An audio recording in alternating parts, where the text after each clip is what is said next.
although most of this talk is not, unique or work that I've done myself. It's really just a collection of things that I've seen around my work in the Modern Applications Platform business unit at VMware. Any mistakes or misquotes or misstatements in the talk are entirely my own. And hopefully I've got all the attribution correct. And there's no copyright infringements or anything else in the talk, and I apologize in advance if that's not the case.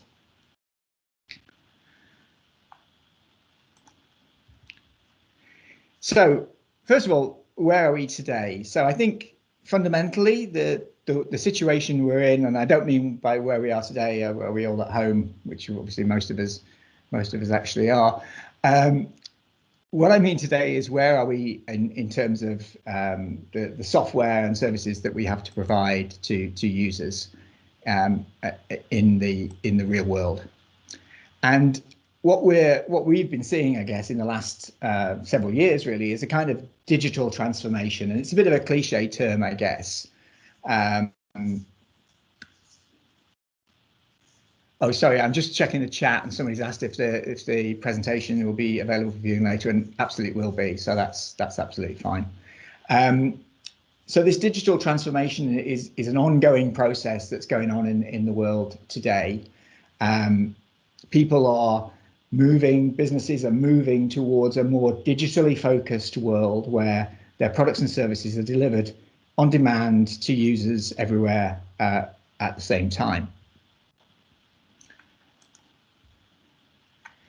And if we just kind of look around, at some stats that we see on the internet, you can choose whichever set of stats you really want to do. This particular report is by Cisco and is really based on Western Europe, so it's kind of focused around a mature digital economy, if you like. But you can see that the number of people who are going to be connected and using connected services, even though we're already saturated in terms of people that are using these services, over the next 4 years, these are going to grow significantly. We're going to see a lot of growth and change around how many of these connected devices we have. So connected devices is likely to increase fivefold. The number of devices that are using IoT type services, so Internet of Things type services, and so on. And the amount of connectivity, the amount of bandwidth that's going to be available to people, the amount of throughput that we're going to see is going to grow very significantly over the next few years. So, the demand for these services is only increasing. And this is some more data about data, in fact, and really it kind of shows again, and this is a little bit of a clickbaity type of page, but there were a lot of pieces of information on this page that are quite interesting. So, for instance, during the pandemic, particularly, roughly 300 billion emails were sent and received every day. They're expected to have 75 billion IoT type devices connected in 2025, and so on and so forth. A huge amount of Netflix was consumed, clearly, and all of these things demand modern application services to support them. And the demand in user terms is only growing from a numbers perspective, but also it's growing from an expectation perspective. People are expecting to be connected all the time, for all their applications to work all the time, for everything to be available to them all the time. So the availability demands as well as the capacity demands are only growing all the time. And of course, this last year has been spectacular in terms of the change that's been facilitated and required to be facilitated across lots of different organizations. The talk last week that was on this forum was about digital transformation at the DWP. And really the pandemic over the last 18 months has really driven a huge amount of adoption of new platforms and new processes and new techniques and technologies to be able to satisfy the demand of so many people working from home or working from a different location, and for those digital services to be available to users as well. So it's really been a phenomenal amount of growth. And you look at some of the information that came out of people who run public cloud, like Microsoft, early on in the pandemic, they estimated that like they'd seen a 5-year change in 6 months. So it was kind of a very, very explosive growth in demand for digital services and for online connectivity and so on. So, these things are only going to continue to grow. Hopefully the pandemic will end and we'll get back to some kind of normal, but it will be the new normal. One interesting thing was when the H1n1 pandemic occurred in 2009, I was actually working at a very large financial services organization at that time. And our plan for the pandemic was effectively who's going to live in the office. So it's quite interesting to see the change of kind of capability that's happened over the last 10, 15 years in terms of now, how we've been able to move very quickly to sustain a remote workforce and to sustain people using remote services without having to be physically located anywhere. So the one that the stat that I think is most interesting from our perspective, and that those other stats are very good in a broad point of view, but from our perspective as a kind of platform services provider or infrastructure operator or a team of infrastructure operators in a company, is this: the demand for services from developers is going to increase significantly as well. So this is an IDC report, which was actually from VMware, was something that VMware commissioned. By 2025, they're expecting that almost 2/3 of enterprises will be producing software. So not only consuming software and services, but will be software producers. And that code deployments will be at least daily and increasing in frequency and requirements around how often people deploy, because people will be demanding services that move more quickly than their current expectation.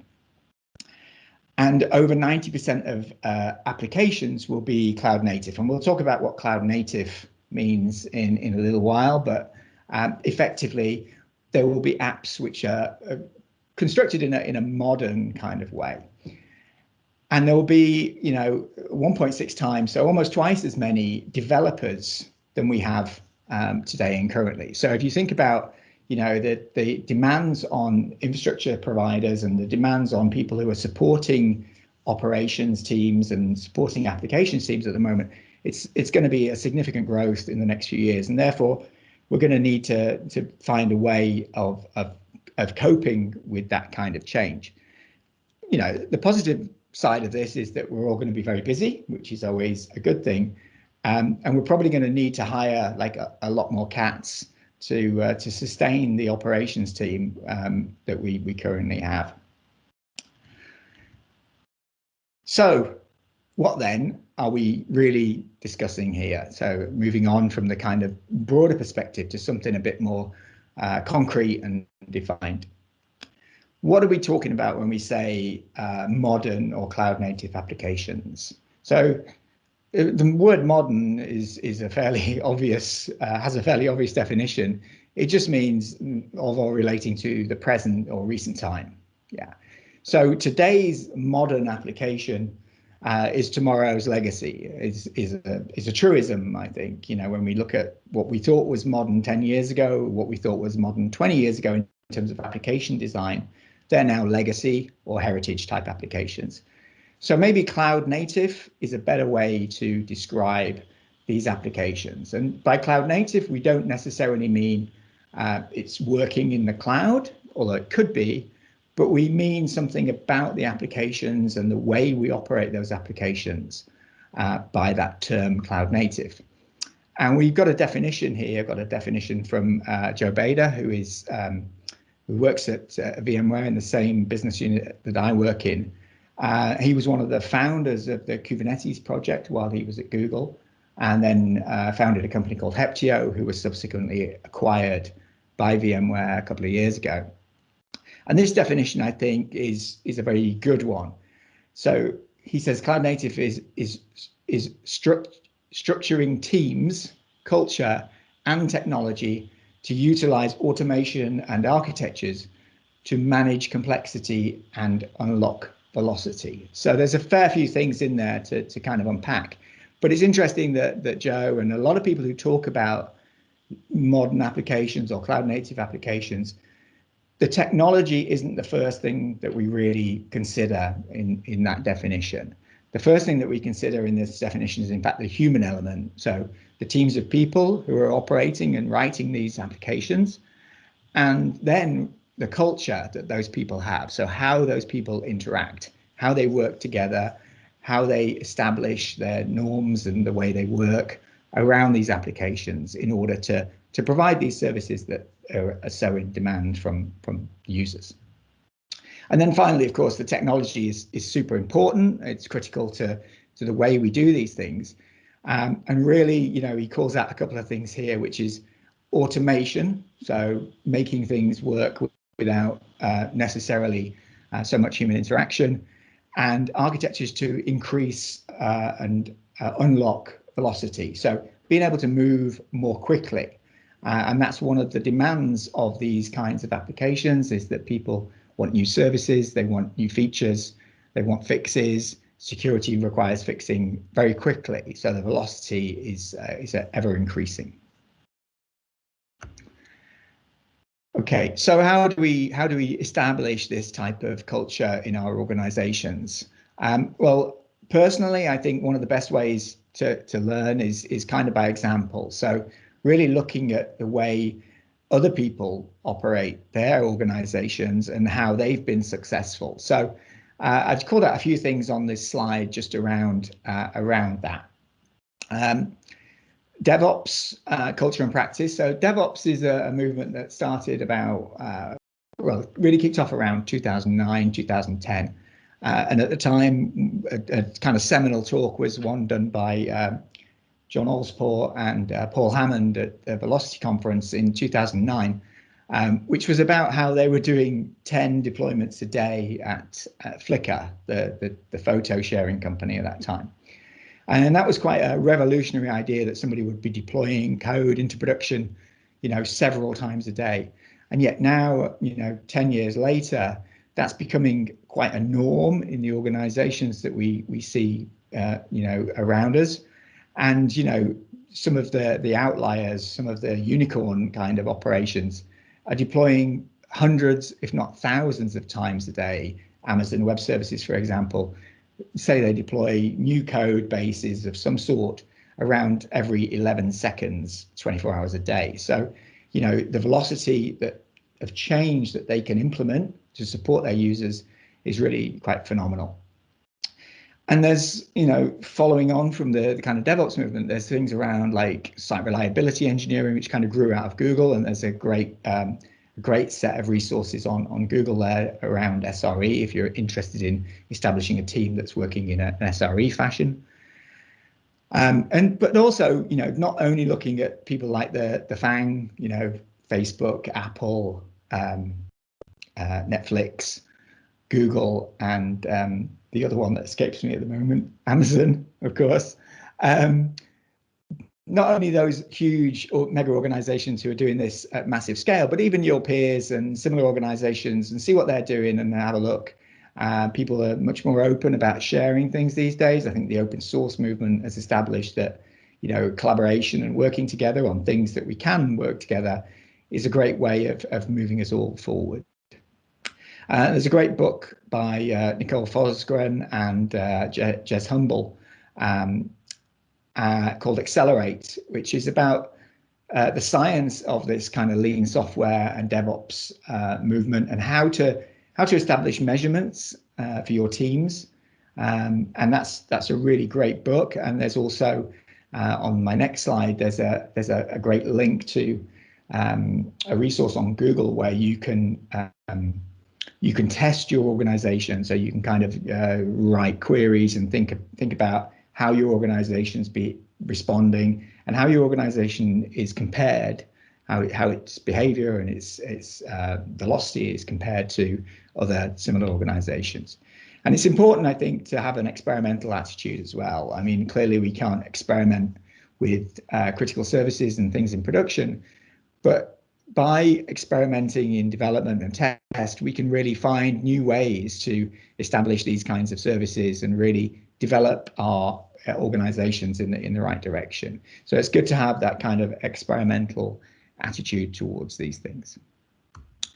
So this is the DORA site that I mentioned, which is this DevOps research site. It's hosted by Google because, in fact, Google acquired that company.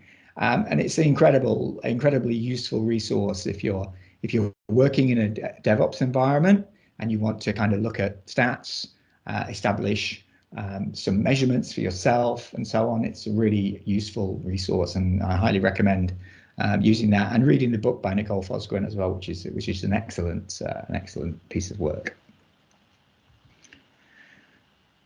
Okay, so a bit of a cultural shift that we like to talk about at VMware. I mean, I'm not really going to talk too much about what I do at VMware, but one of the things that we do is we try to establish with our customers this idea of taking the best ideas from development teams and using them in operational teams. So, and this idea of platform as a product is something that came out of that. Some of this was work that was done by the Pivotal organization before they were acquired by VMware. And there's some really interesting ideas there. Really, the idea of platform as a product is that you take that mentality that people would have about product and how you would work in an agile fashion with a product team. So things like looking at what your users really require, as opposed to deciding like to try a service without knowing any of that information.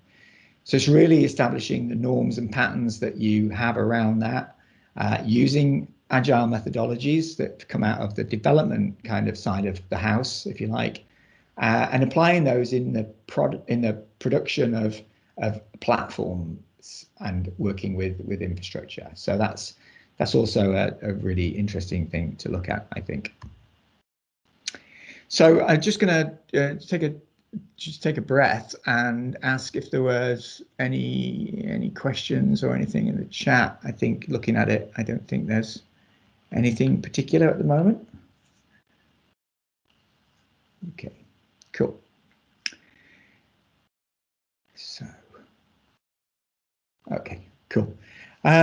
So having kind of talked a little bit about that cultural side of things and the way you kind of get teams to work like that and work in a DevOps kind of fashion, I was then going to talk a little bit about application architecture itself. So the way that application architecture has changed over the last 30, 40 years really of software development. Applications like typically used to be monolithic. You would have, and I've used some allegories here. They're not exact, but there is a monolith on this slide, and the idea is there that they're kind of opaque. It's a black box to a certain degree. You're not really sure about what's going on inside the monolith, but it serves its purpose. It's typically quite secure, it's typically quite robust, and typically unchanging in many ways. It's difficult to change. Unpicking part of it and changing it into something else is a difficult job and not easy to do. It's something that stays the same potentially for a long period of time. And if you want to change it and build another one, it's a difficult and expensive process to do so. If your application has a higher demand suddenly and you want to scale up, it's quite difficult to do. The only real option you have is to maybe run the monolithic application on a bigger computer, and that's often a difficult thing to do from all sorts of points of view and perspectives. So monolithic architectures are great in the sense that they're very robust and well established, but they do have a certain number of drawbacks. The next kind of phase of software development, I guess, and looking at these cakes and feeling kind of hungry, was this kind of idea of an n-tiered type architecture. So we would decide and fragment the overall application architecture into a group of functions and things that would work together.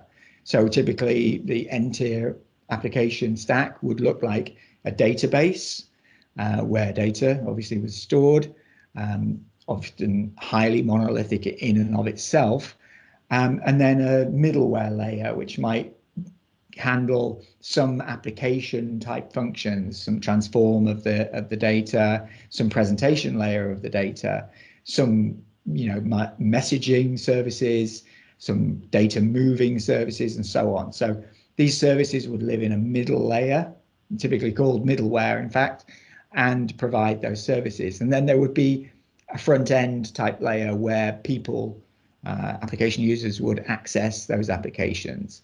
And that might be a web server or some other kind of client server type application.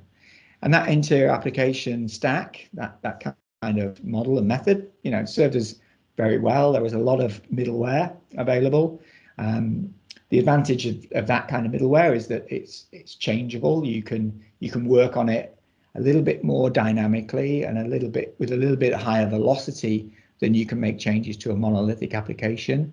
And the front end tier could also be operated more in an agile fashion. So it's a model of application development and application architecture that works very well and services things quite well.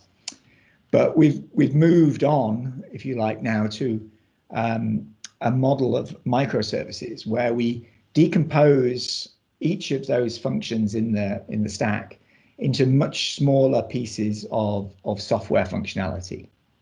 Now, there's a lot of debate about how big, small the microservice should be, and really the name isn't great in the sense that it implies that this thing is very small. It can be pretty much any size and dimension. Really, the idea is more about the decoupling of the application functionality so that each of the services inside a microservice architecture has a single job to do. It's very much the kind of Unix principle of do one thing and do that thing as well as possible. And then it allows users to compose much more complex applications from these smaller building blocks. And that, of course, is great because it means that we have a lot of reusable components and reusable pieces of software. It also means that we can scale each part of the application stack independently of the other application stack parts. So if our application, if we've say written an application and we've deployed it as microservices and it becomes extremely popular, we can scale up very much more quickly than we could had we used an n-tier or monolithic architecture. So from a modern applications or cloud native applications point of view, a microservices architecture is a great way to decompose functionality into these discrete units of application functionality. And about I guess 2012, that sort of period of time, there was a lot of talk about this 12-factor application idea, and this came out of the Heroku movement. And Heroku was a kind of platform as a service, and we're going to talk a little bit about what a platform as a service is. But it was a very popular platform as a service, but quite opinionated in the fact that it would only work for applications written in particular types of architecture and in particular languages. But the 12-factor app is a seminal piece of work. It's available online. It's a really good way of thinking about this decomposition. So thinking about what the best size is for these pieces of discrete functionality and how I can join those together to make a really useful and usable application. And there's been work to kind of extend the number of factors in there as well, so add some extra factors and so on, and also some definition around those. Sorry, was there something in the chat? Or oh, it's okay. That's fine. Cool. Yeah. So to continue from the 12-factor app, as I say, there's quite a lot of discussion and debate really about what a microservice is and how big a microservice is. So, you know, this is a Twitter debate, and you know, here we see, you know, even Uber, who are very much famous for having a lot of microservices and decomposing their application stack into microservices. You know, they've kind of started to swing back the other way. So, you know, you can decompose these things too much and make your microservices too small, and then they become a really unwieldy way of working, because you've now got many more entities to deal with. Each of those has a lot of requirements around, you know, security and so on. Each of them needs to be looked after by a team. And so, you know, there's a swing back to the idea of, rather than a microservice, just make these services right-sized services. So whatever fits the right size for your particular need is the right size for the service. So it's very interesting to watch this kind of debate going on between, you know, people who are working in this field, and getting your microservices right is really a very key aspect of being able to deploy in this kind of architectural pattern.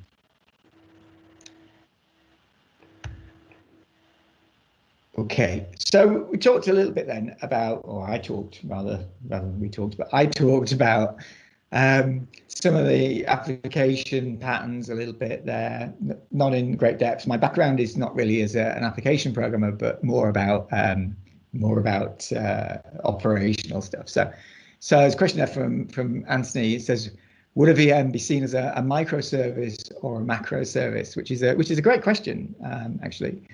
It would depend to a certain extent what it was what the virtual machine was running, but a virtual machine is quite a large entity. It's quite a complex thing. It has typically an entire operating system running within it, plus you know, whatever application stack you might have put on there. So it's really quite a big thing from a resource point of view. It demands, you know, quite a lot of compute resource, may potentially demand storage resource, if not only for its boot disks and so on, but also for any data storage. So I would say that deploying on VMs would tend towards the kind of macro service type of idea.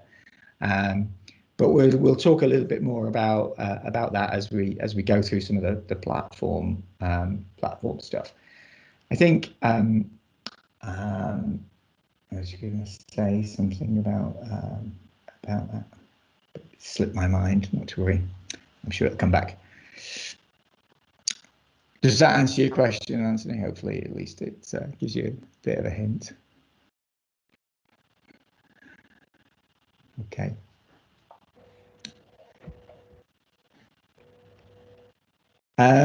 So I just have a quick drink of water. Sorry.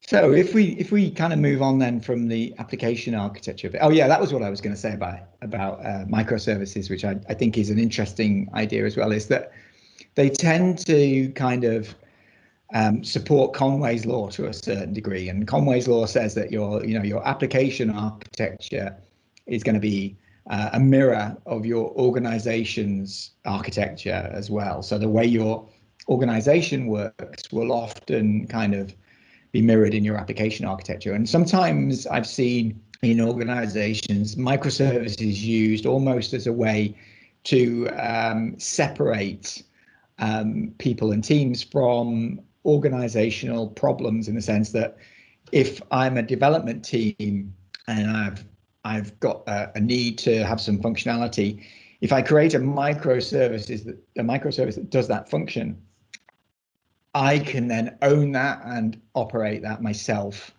in terms of being able to move at a slightly different pace and velocity than maybe some of the other parts of the organization.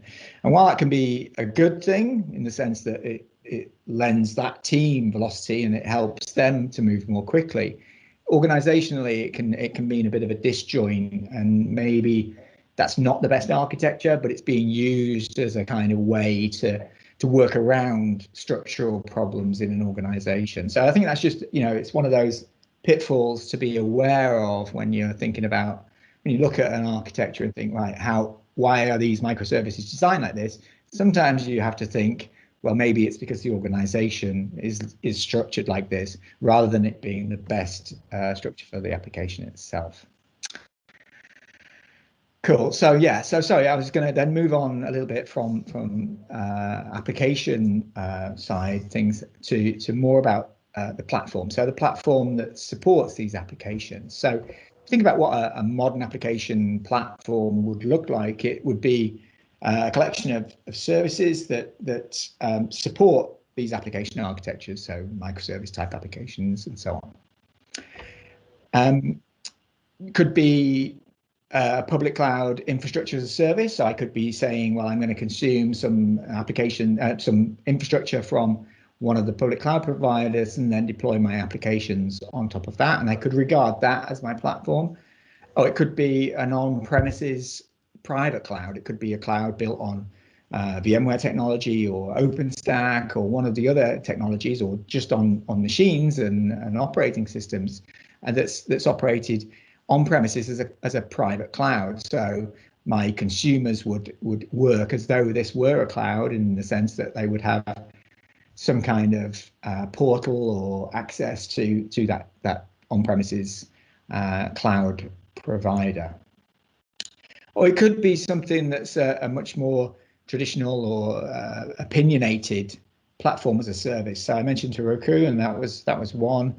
Cloud Foundry is another type of platform as a service, and there are platforms as a service available from all of the cloud providers, I think. So in a platform as a service, you're really given much stronger guide rails than you are in something that's just infrastructure as a service.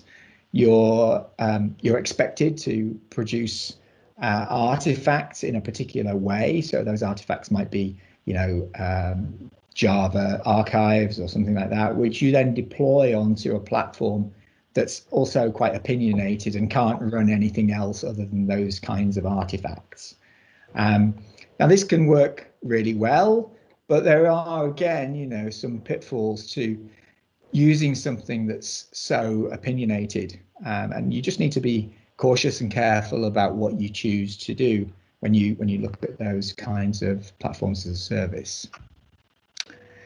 So so the question you might be asking, or somebody might be asking themselves if they're thinking, well, I need to provide a modern application platform, is that, well, why don't I just use the public cloud providers service? Public cloud providers, AWS, Azure, GCP, they provide a very wide range of really rich services that I could just consume. I could just start to use their database service in Amazon, build some servers around that, and then I'd be happy. My users would be able to deploy their applications quickly, and they'd be able to use those applications, and that would be a good outcome. And that may be the right outcome for your particular organization. But I think if you're thinking about public cloud, there are some caveats and questions and pitfalls that you should reflect on. And one is cost. Cloud can look very attractive economically in both the short term and the long term, but it's also potentially has some costs that you're not always aware of, or not always budgeting for. So it's one thing to be slightly wary of. Networking internally in the cloud, and also connectivity to and from the cloud can also be a thing that you need to bear in mind. Often people have requirements around data locality, so where their data is stored, maybe for compliance reasons or legal reasons, but also sometimes because of the scale of the data they might be working with, or latency issues around access to that data. and obviously latency issues can also come into play with networking. And people, are rightly concerned about security, both in the cloud and on premises. But you're the owner, you're the master of your own destiny inside your own premises, which can mean that you've got weaker security than the public cloud. I often believe, but you're much more responsible for it, and from a privacy point of view, you're certain of where your data is. You might have some specific hardware requirements. You might require things like GPUs or particular networking cards and so on for your applications, and they may not be available in the public cloud. And you may also just be concerned generally about being locked in to a particular provider or a single provider for any kind of service. And I think that's a very sensible thing to think about. As long as you're aware of the fact you're potentially consuming a service that might mean that you're always going to be consuming that service, then that's fine. But it's just something to be conscious of, I think. So maybe it makes sense to have more than one of these public cloud providers, use something across multiple clouds, and maybe some services in one cloud provider are just what you need. So you might think, well, I need to, and a great example of this is the fact that Google have some great services around machine learning and TensorFlow, and you might think, well, I'll use those services in Google's cloud, but I don't want to use everything in Google's cloud. So again, it's about choice and definition and deciding what you want to do and how you want to compose your applications. So I think public cloud can be a fantastic option, and I think having multiple public clouds and potentially multiple public clouds with on-premises compute as well is maybe the best option of all. So an interesting thing, like just last week, which I think was quite a surprise to a lot of people, Andy Jassy, who's just become the CEO of Amazon. He was the CEO of Amazon Web Services before that. He said, only 5% of all IT spending is currently on the public cloud. And I think a lot of people think that everything is now in the public cloud, and that's a done deal. But there's still a huge amount of on-premises compute, or compute in different venues, maybe not in your own premises, but in different co-location data centers and so on. And I think that's just something to be, conscious of, that there is this idea that everything is now in the cloud, but there's a hell of a lot of work, or a significant amount of work still to do if we expect everything to be in the cloud, and it's unlikely that everything ever will be entirely in the cloud, I think. Okay, so what do we do then? So what do we do as computer engineers if we're faced with a problem of any sort? We use the fundamental theory of computer engineering or software engineering, which is put a layer of abstraction between us and the thing that I'm dealing with, so that I can simplify it, I can deal with it in a different way, and the complexity or implementation details behind that abstraction are no longer my concern. So I can just say, I talk to this layer, and this layer then talks to some other layers, but I don't need to know about those. And we can solve any problem by introducing an extra layer of indirection or an extra layer of abstraction, except of course the one of having too many layers. But this is a very famous kind of aphorism, I think, and I think it's quite telling and quite a useful way to think about things. So you're looking for the right sort of abstractions. And abstractions, in this sense, in a platform sense, could be like things like an entire data center or a rack full of compute in a data center. It could be much smaller things like the operating system or a virtual machine, as Anthony mentioned before. Could be, something like a compiled computing language, which abstracts the details of the machine language from me. It could be something like a Java virtual machine, which is, takes my bytecode and runs it as machine code. It could be a process running on an operating system. It could be your favorite automation tool. It could be any of these things, could be seen as abstractions. And one abstraction that has risen very highly in popularity recently is the idea of a container. So a container is a thing which apparently contains things. I mean, it doesn't necessarily work like that, but from the point of view of what we see, it can be picked up as though it were a physical container and moved around and dealt with as a single thing. So here's a picture of a container ship which isn't stuck in the Suez Canal. We've all seen the ones recently, of course, of the Ever Given stuck there in the Suez Canal. But the container ship is a great analogy, unfortunately, which means in every talk about containers, you're going to see a container ship, because the container and the container ship really revolutionized, the industry of mass distribution, because it made it much easier to reason about how we move goods. If a good is always boxed in the same size container and we know what its maximum weight is and what its weight typically is, we can decide, how to ship it, where to move it, how to move it, and deal with it without knowing what the goods inside are or having to worry too much about the goods inside. So those goods inside are packaged at one end of the chain.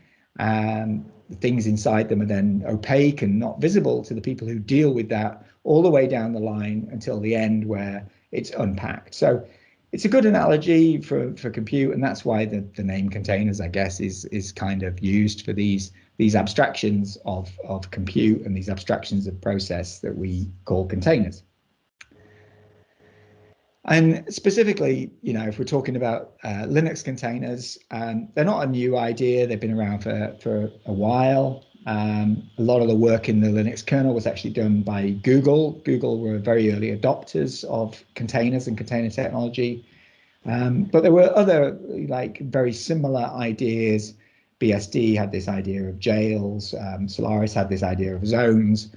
And really what it is it's an isolation of compute resource. So it's a loose isolation, I would say, in the sense that you're running on the same operating system kernel, but it's a kind of security boundary.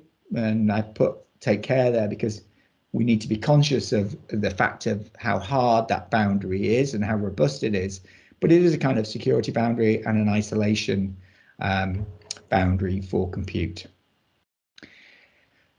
Excuse me. And it allows us as two things, really, I think. One is it allows us to package software up, and that's typically what we get in a container image. So when people talk about a container image, it's typically a bundle of software stored in a format, an archive type format, or a layered archive format specifically. And then it's the runtime. So when this package of software, this container, is opened effectively by a runtime process and executed, these layers are overlaid with another thin layer, which is the kind of read-write layer. And then the process executes as though it were executing on the machine itself. So the container at that point really is a boundary that is really around process, namespaces in the kernel, a thing called C groups, which allows us to do this resource allocation, and these overlay mounts, which allow this kind of idea of having layers of software inside a bundle, which can be built up and packaged together and then unpacked and run at runtime. So that's what a container is, I guess. Okay, so if we think about this kind of deployment method that we've moved through historically, we used to kind of take applications and run them on operating systems, on computers, on servers typically. So we'd have a Solaris server or a Linux server, and then we would run applications on it, and those applications would be shared. It would be effectively a time sharing system. We'd have all of those applications running on the operating system together. Then a very popular kind of idea arose of having a hypervisor, a virtualized operating system layer on top of the hardware typically. So this diagram shows it kind of on top of the operating system, but typically, depending on what kind of hypervisor you're running, it could be underneath the operating system. But this idea allows us to share the same machine, the same physical machine, with lots of different virtual machines. And in those virtual machines, we could have different operating systems running on the same computer. So we could have, Windows and Linux running side by side, different versions of Unix, different versions of Linux running side by side. And inside those virtual machines, the applications are very separated from each other. They're isolated from a security and network point of view by the operating system. And they're also, you're also able to have libraries and so on for each of those applications inside the operating system. But they're pretty large typically. They have fairly high requirements in terms of resource, and they're also potentially a little bit difficult to deal with. Using tools to move VMs around, to manage VMs and so on.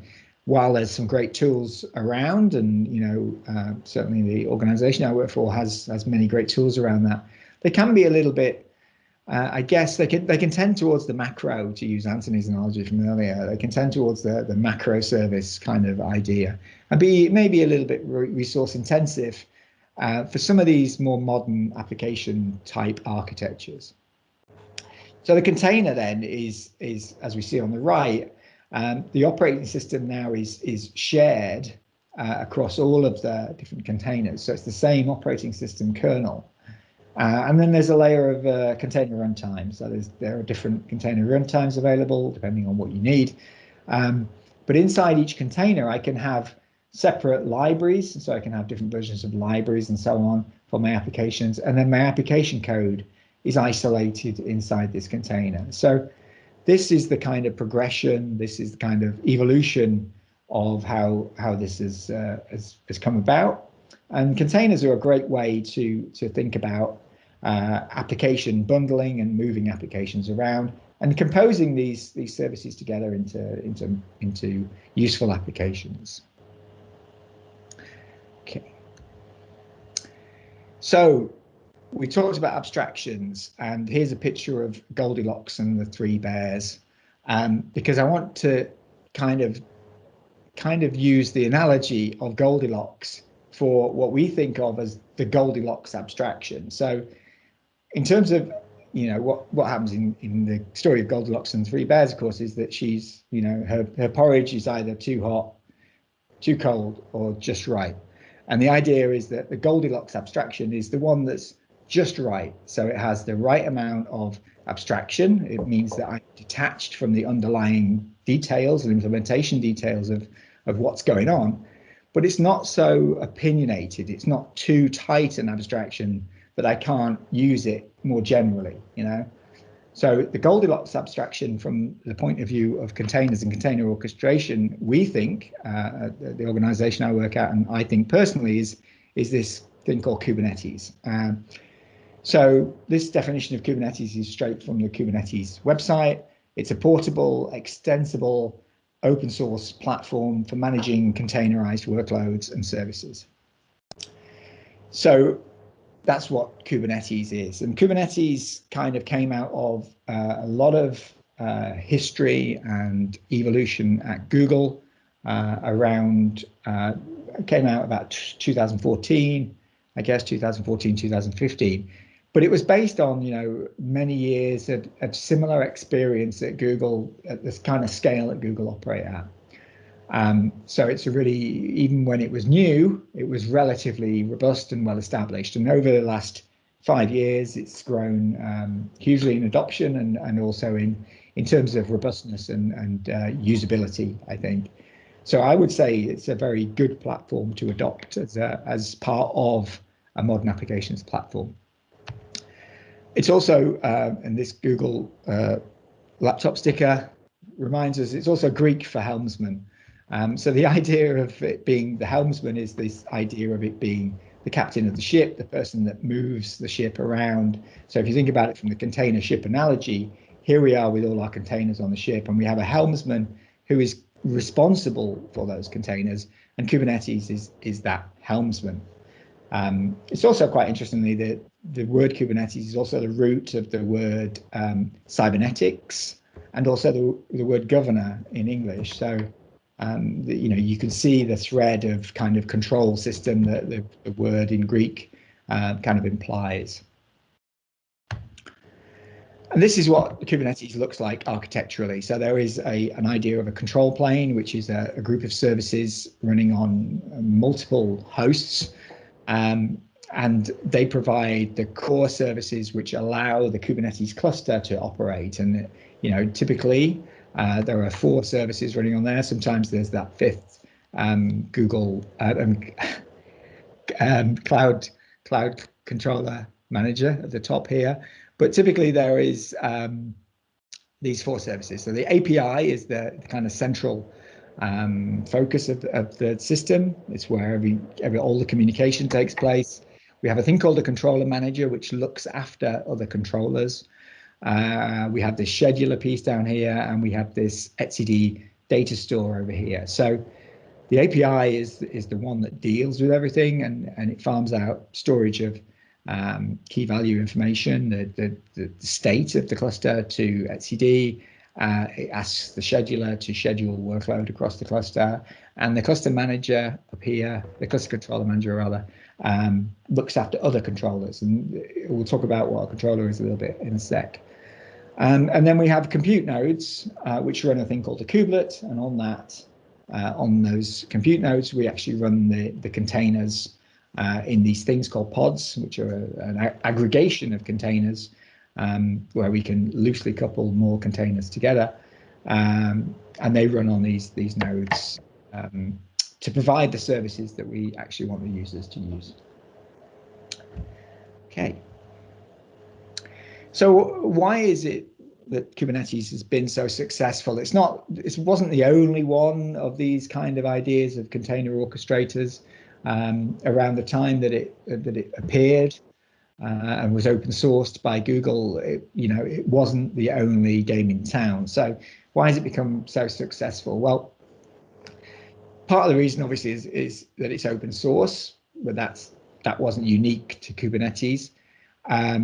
It's managed by a foundation, the Cloud Native Computing Foundation, which is a really great computing open source foundation in terms of governance and control, loosely termed control over these projects.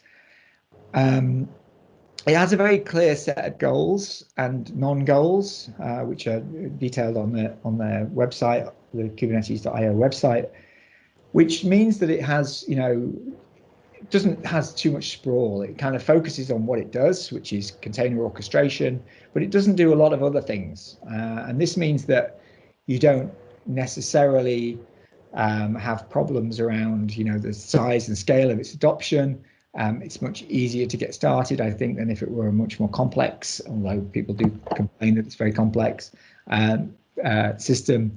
But I think those are part of the reasons why it's so successful. But from a philosophical point of view, it's really strong. This kind of idea of the Goldilocks size abstraction is kind of encapsulated in these words at the bottom here. So it's API driven, which means that everything in Kubernetes can be programmably accessed. So you can write programs in different languages that can talk to the Kubernetes API. So you can write your own services to talk to the Kubernetes API. Now, you don't need to do that to deploy applications to Kubernetes, but you might want to do that to extend Kubernetes, to build a platform on top of Kubernetes.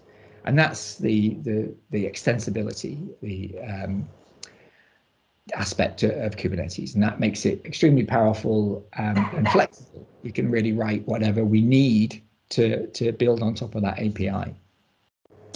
It's declarative, which lots of tools are, declarative, but Kubernetes really makes a point of being declarative in the sense that I don't have to understand how something happens in Kubernetes to ask for it to be done. So I can ask for a pod to be started, a container to be started with a number of replicas, I can ask for it to have a particular amount of resource and so on. And where that pod gets deployed and the decisions around where it lands and so on, they're taken by Kubernetes. I don't have to be specific about every detail of that deployment. And that means that I can just say, kind of make it so, and Kubernetes will handle it in the best possible way.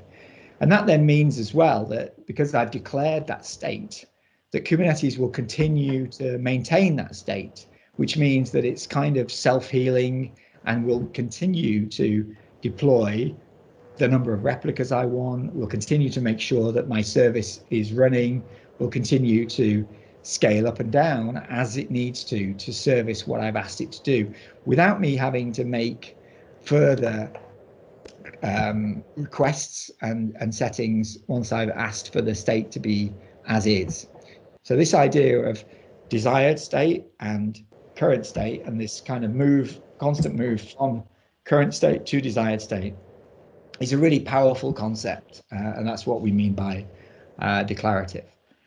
And convergent is a similar idea in the sense that it may take some time for my application to come to that state, my desired state, but that doesn't matter because Kubernetes will look after that. It won't report an error, for instance, if one of the components has failed to start while it's trying to start that component, so that I can define a broad set of functionality in my deployment, and Kubernetes will move towards that state and make that state convergent. And also, then configuration is implicit. And by that, I mean that we don't have to define every piece of configuration information all the time. I can use a set of labels, for instance, to say, make this part of a load balancing service, for instance, without having to actually edit the load balancing service and add those particular components to it.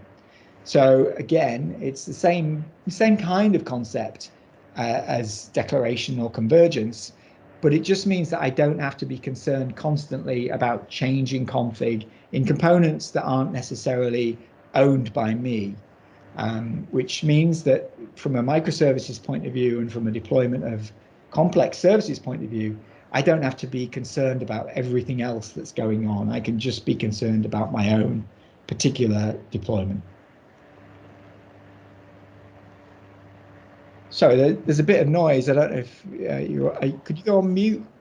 Maybe it's Lester. I don't know. It's Lester. I'm not sure.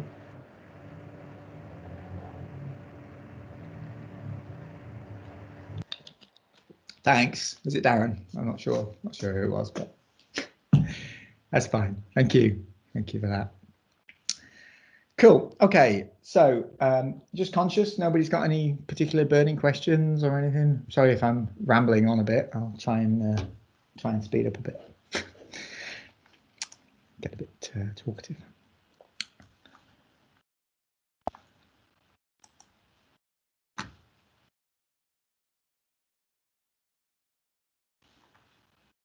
Cool. Okay. So we've now got this Kubernetes platform.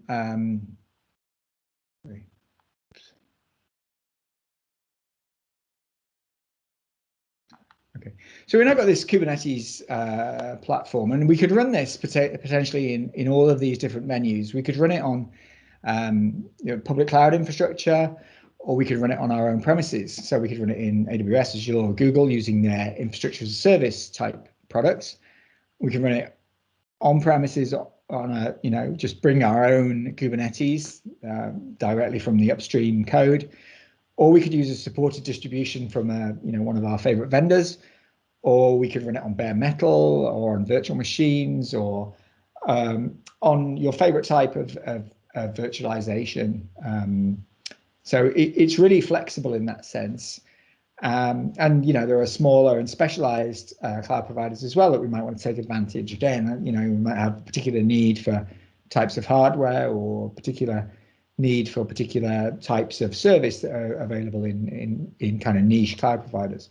But if we adopt Kubernetes, we can reason about all of these venues in the same way. We can kind of not be concerned about the individual implementation of these things. We can just talk to that Kubernetes API and work with that, which gives us a lot of flexibility, of course. So if you're going to deploy and manage your own clusters then, so I'm going to put a cluster in these different venues, what do? I can either automate the deployment of those clusters with whatever tool I like, and there's lots of really great automation tools like Ansible or Terraform, even things like Puppet and Chef are still very popular. There's lots of different tools. We could write a script, you know, in our favorite scripting language. We could write a program to do it. We could do whatever we want to do that.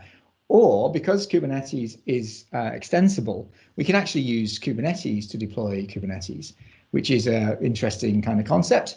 And so it's kind of turtles all the way down kind of idea. That, you know, we're building Kubernetes on top of Kubernetes. And there's a project called the Cluster API, which provides this, and VMware is a very active participant in the community around Cluster API. It's all, of course, open source software. And this Cluster API then extends the Kubernetes API so that one of the things I can deploy with Kubernetes is a Kubernetes cluster. I know it sounds kind of like a sort of case of what's that? I've forgotten what the name of the film is. Where there's Inception, Inception. Where it's kind of Inception idea, but that's how it works. We have this Kubernetes cluster, and we can deploy more Kubernetes clusters with that Kubernetes cluster, and they could be, as I've got on the right here, on AWS or on VMware on premises or in Google Cloud or Azure. And now I can also deploy Kubernetes and run Kubernetes in any venue I like. So if it's cheaper to run it in Azure, I can do that. If it's cheaper to run it in AWS one day, I can do that. And it gives me a lot more flexibility around the platform. Occasionally, and increasingly, I'd say, containers are maybe not the best fit for the applications that people want to run on top of Kubernetes or under Kubernetes. So there are a bunch of projects around this, which are very interesting, and some of these are still quite emergent and relatively new. Some are a little bit more established, but Knative is a project, an open source project built on top of Kubernetes that allows you to run what Amazon would describe as serverless, and the industry has kind of adopted the term serverless. It's really event-driven microservices or applications. So these are things that are only available when they need to be. The idea is that you run your function or your application, a very small piece of application, like a nano service, if you will. You only run that when there's actually demand for that service to be available. And Knative can allow you to do this on top of Kubernetes. You could use Lambda in AWS, for instance, and there are other serverless or function as a service projects out there. There's one called Ebpf, which is very useful as well, an open source project created by a guy here in the UK. That's a really interesting project too. And there are also other types of virtual machines. This idea of a micro virtual machine, and we talked about how a virtual machine might be a large footprint to use for microservices. Well, there are lots of these micro VM type projects around now. When I say lots, there are a few of them. There's a project called Firecracker, which is one of an AWS project, which is a very small VM, and it starts very quickly. So it gives you the best of both worlds, in the sense of you might get that stronger isolation that you provide with a virtual machine, but also the speed and agility of a container. So that's a very interesting area, and one that I think will grow over the next few years. And you could even schedule a traditional virtual machine, so a full virtual machine, if you like. You could schedule one of those or a group of those with Kubernetes as well. There's a couple of projects to do that. We have an operator to do that at VMware, but also there are projects like KubeVirt which allow you to do that. And there are also other deployment targets, such as WebAssembly, which is a way of compiling typically Rust code into a binary artifact, which can then execute. And there are projects there's one with a wonderful name Crustlet, which allows you to do that on top of Kubernetes, and it's worth it just for the name, really. Okay, so moving on then, and I'm conscious I'm probably going on a bit. Moving on a bit. If I adopt Kubernetes, so let's say I'm looking to adopt these patterns of application deployment, and Kubernetes is my choice of platform, and I've adopted Kubernetes. That's it. I'm done. I'm ready to go. But unfortunately, Kubernetes is really just the foundation of this platform, and there's a huge and ever-growing ecosystem of open source and commercial tools and applications around Kubernetes to make it more useful in the real world than just a deployment target and just a thing that can schedule containers in pods. And it's available. Kubernetes is available as a service and in various self-managed options as well. And there's on the CNCF, so on the Cloud Native Computing Foundation site, there's this interactive landscape of additional components that you can layer on top of Kubernetes that allow you to do lots of really interesting things. And these are focused in different areas, which you can see on this interactive map. It's a really great resource. So if you're looking at a particular requirement that you have, this is a good place to go to and look at the kind of commercial offerings, the open source offerings in each of these areas. So I'd encourage you to use that as you potentially build a Kubernetes platform. And what we do at one of the things we use at VMware is this kind of idea of you've got your Kubernetes platform, but then there are these other functions that you need to think about on top of that. So you need to think about storage potentially, networking, service routing, observability, security, of course, and then how do you get people onto the platform and people using the platform? So things like CI/CD tools and ways of actually getting your developers so that they can easily consume the platform, because it can be a little bit, of a steep learning curve initially, I guess, from their traditional way of working. So you might want to actually almost make Kubernetes invisible to your developers, so your developers are just working in the tools they usually use, like their IDEs and so on, and deploying directly from, say, Git, if they're using Git as the source code repository or another source code repository, so that they never actually see the end Kubernetes platform or have to interact with it directly. They can interact with the familiar set of tools that they know and have established knowledge on. So a little bit about the networking aspect. So Kubernetes doesn't really concern itself too much with networking. As I said, it's a very pluggable and extensible platform. So networking is kind of outside its initial or its immediate kind of concern. And one way to think about networks and network functions is to think about this fallacies of distributed computing, which were written down in the 90s, I think, at Sun Microsystems by Peter Deutsch and I guess Bill Joy and others. And while people debate whether these are still completely relevant, and some of them are less relevant than they were, it's a good way sometimes of conceptualizing the kind of problems that applications need to consider when they're working on a network, when they're a distributed system effectively. And it's, I say, there's a set of concerns here that each of these has a way of solving it in your application, and oftentimes each application will solve for these problems in a different way than the next application, which adds complexity to applications. So, for instance, I might number 2, the latency is 0. I might handle that in my application by doing retries and timeouts.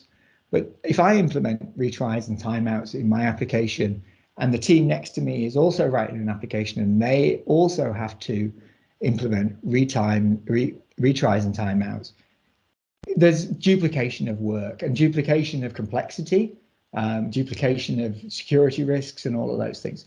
So if we can pull some of those functions out of the application and put them in the platform, that gives us a much better way, much more robust way of operating.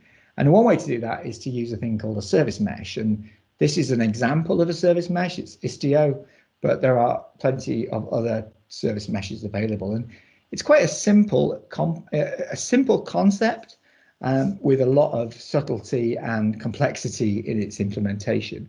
But fundamentally, the idea here is that we just put a proxy, a smart proxy, so something that is kind of intelligent in the sense that we can configure it and reconfigure it quickly and easily in front of each of my applications. So in this case, service A is an application, service B is an application.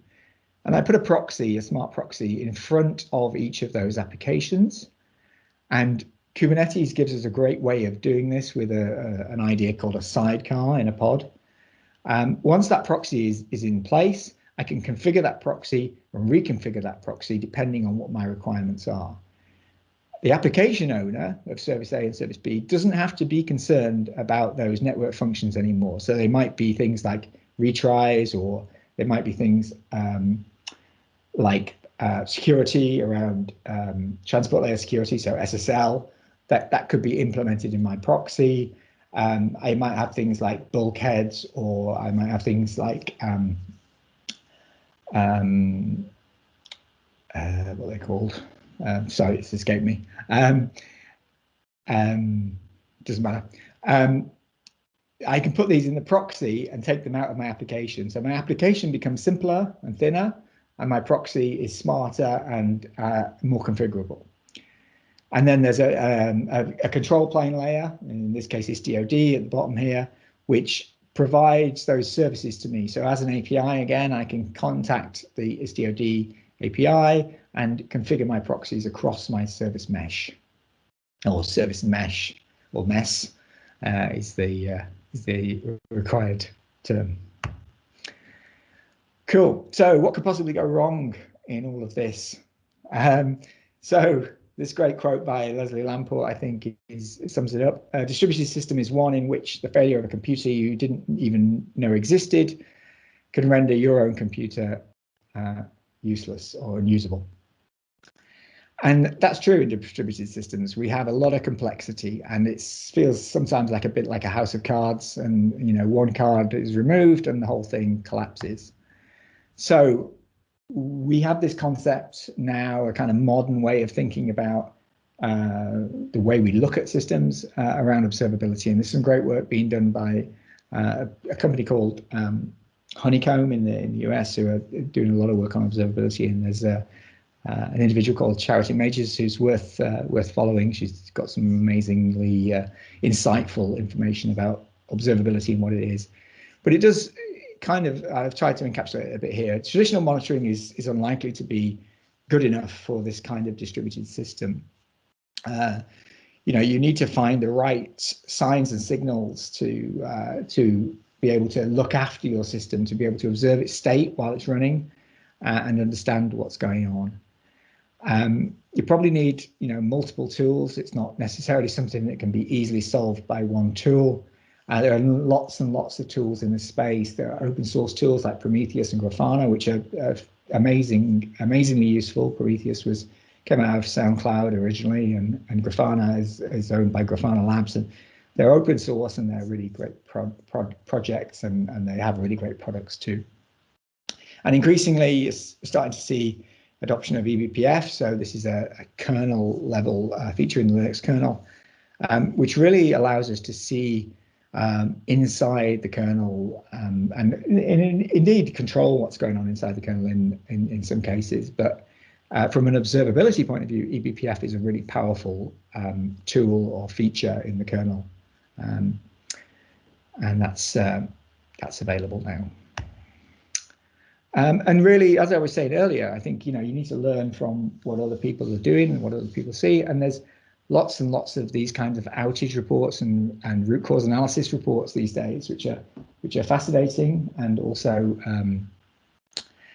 really useful when you're thinking about what's going on in your systems.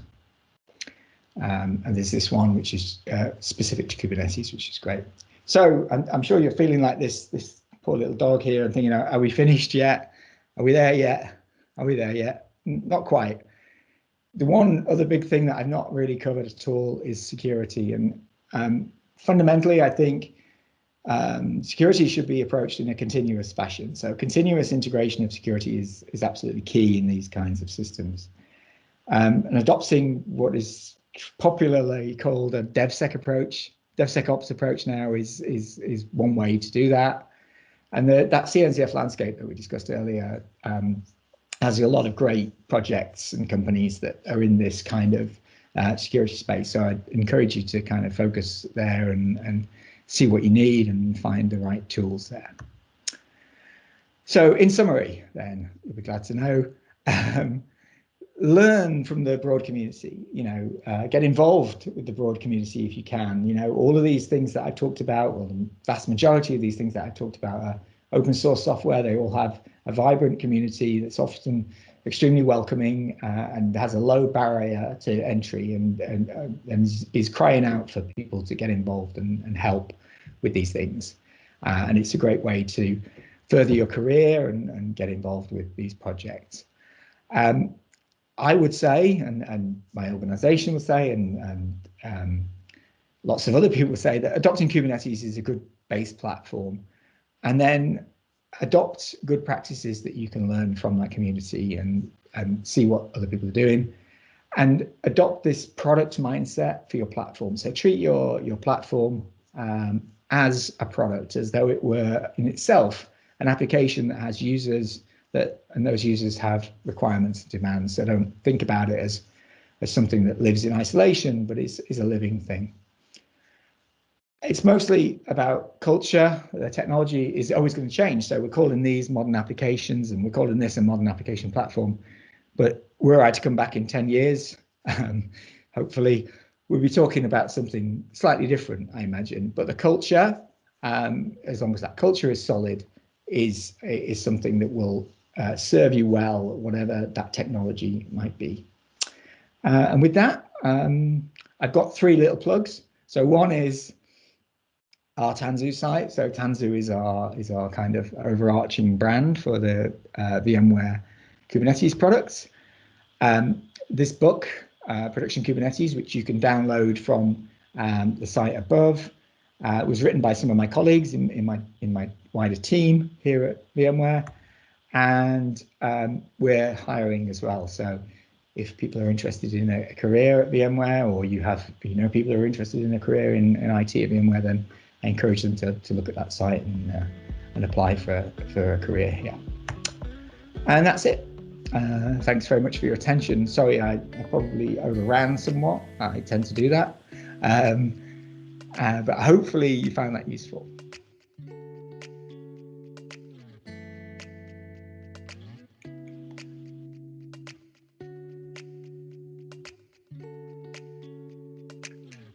Okay, thank you, Tony. Thanks, Darren.